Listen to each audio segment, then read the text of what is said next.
900 days and more I had wandered, the endless, pathless expanse of the uncharted deserts, of the soft places at the edge of creation.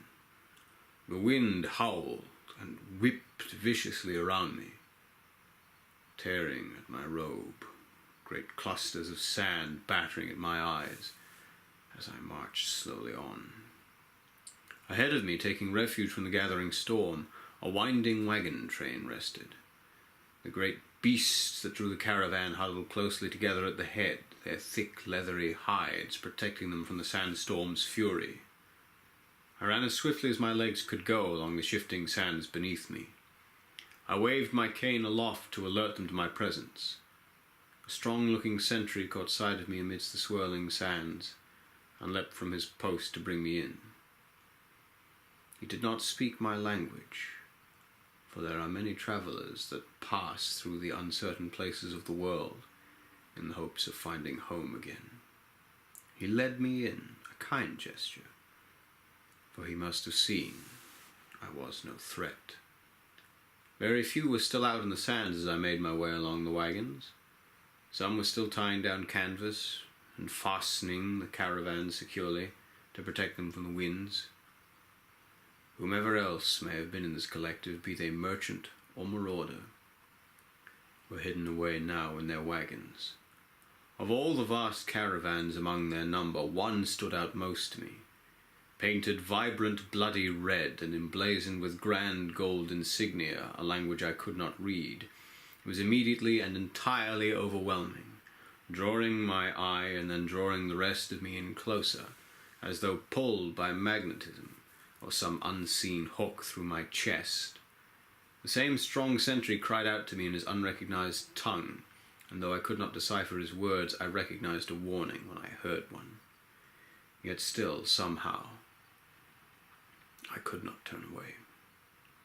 The door of the bloody red caravan bore a dragon's grinning face, a heavy golden ring hanging from its teeth, as ominous a door knocker as I had ever beheld. I clutched my hand tightly round the ring and knocked, its weight so extraordinary that it seemed to shake the whole caravan with the thunderous knocking that followed. With a hushed creaking that seemed almost comical counterpoint, the door of the bloody red caravan slowly opened. Drawn ever on by that invisible hook, I ventured in. The room was dark, almost unnaturally so. There were candles lit and incense burned away, yet the glowering bleakness of the interior seemed to eat all light, as though I could see only in a different spectrum, my eyes adjusting to the strain of it.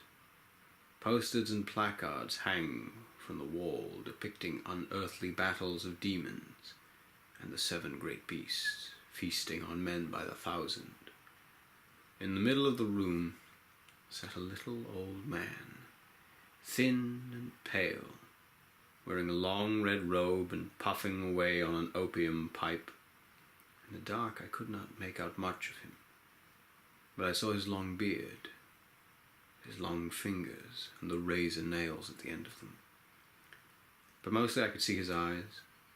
They were serpentine eyes, glowing proudly in the void around them, burning with great fire and fury. If you should tell me that he were a sorcerer, or even a jinn, I should not be surprised. Yet those were the eyes of Iblis himself. "Welcome to you, O night." His voice growled like a blunt knife carving a bone, an inhuman voice. I removed my cowl that I might better see him, and that he could better glean what I was. "You say I am a knight. Why? Is that not what many say of you? It must surely be so. Even she calls you that, does she not?" I squinted in confusion. "She? The one you meet with every morning. I have met her too, you understand. That beautiful, dark-haired death."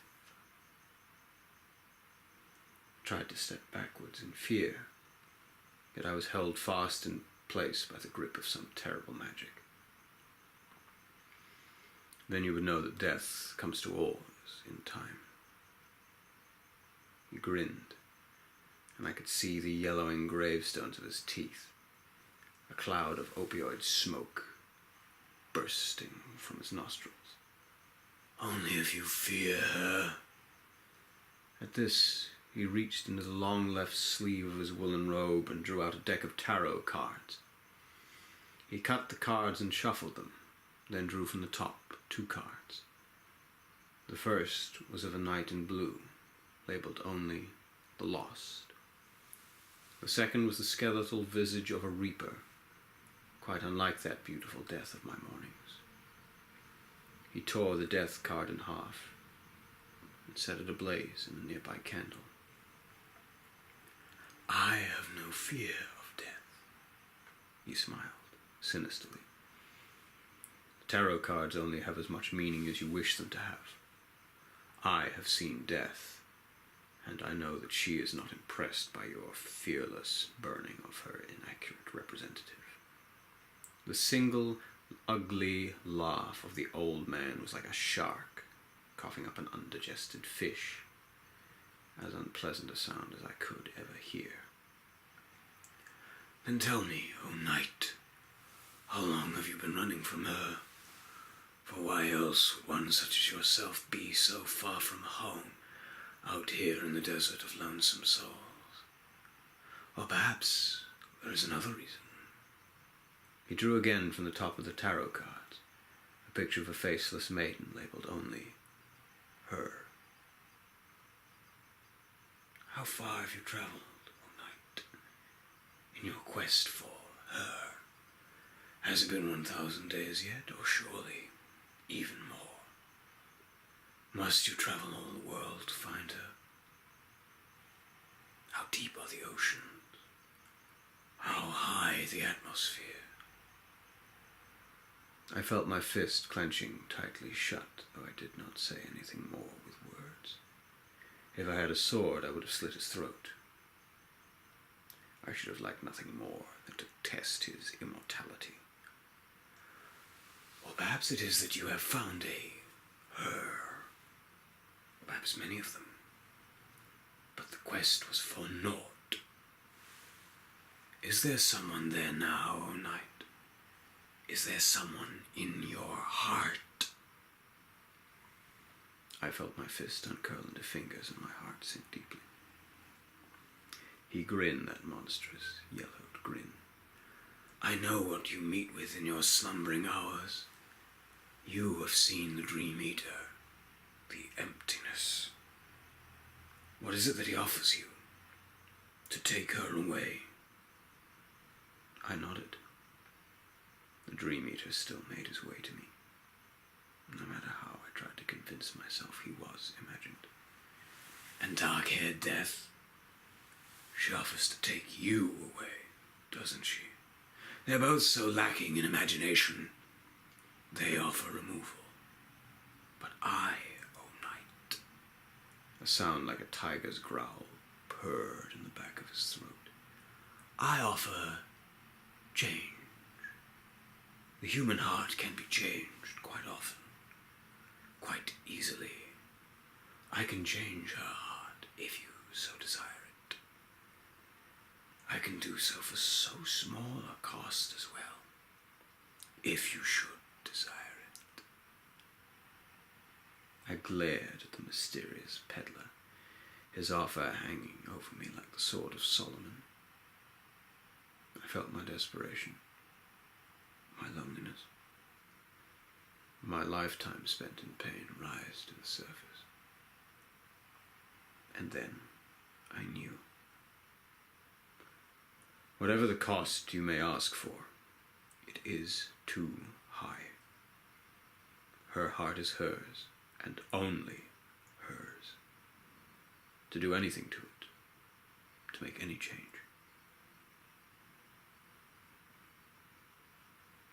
I can think of no greater cruelty. I can imagine no greater sin. He glared at me with those adversarial eyes. Do you not want happiness? Do you not want to be whole?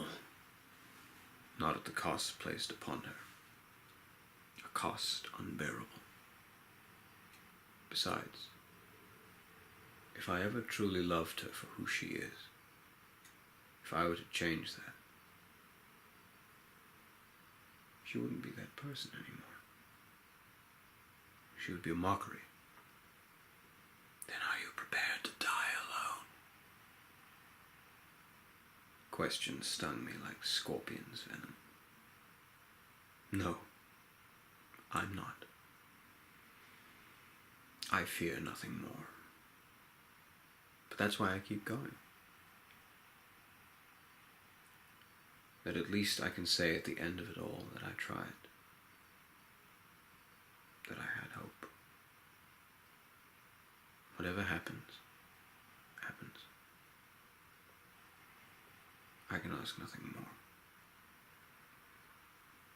With a look of impish glee, the cruel man before me burned the card bearing the image of her. Keep going, then. They only have as much power as you give them. With an ominous silence, the caravan and all the wagons around it disappeared, as though they had never been at all. The sand struck again at my eyes, and I quickly repurposed my cowl about my face. The wind had not abated, but the message was clear. I had to keep going. There was yet much of the uncharted desert on the edge of creation yet to see, and more beyond.